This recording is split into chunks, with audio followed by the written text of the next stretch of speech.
Ja kui sa näed, et sul on sinu office'is või sinu, ma ei tea, suurel sofoosis või põllu või metsas, kus iganes töötad, kui sa näed, et seal on naine, kes ei kaabi oma kuramuse kunstneeru või seda pagana ekraani, on ju.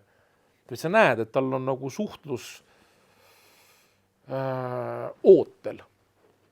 Ta nagu ei jäga oma putru ja mingit moosi laiali, eks ju. Et ma ei oska öelda, see on võib-olla mehed tunnevad selle ära. Ma usun, mehed tunnevad selle ära. Et me räägime kvaliteetnaisest praegu.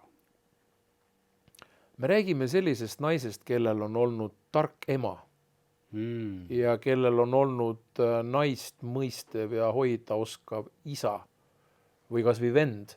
Ehk et tal on mehe suhtes respekt ilma mehe positsiooni teadmata.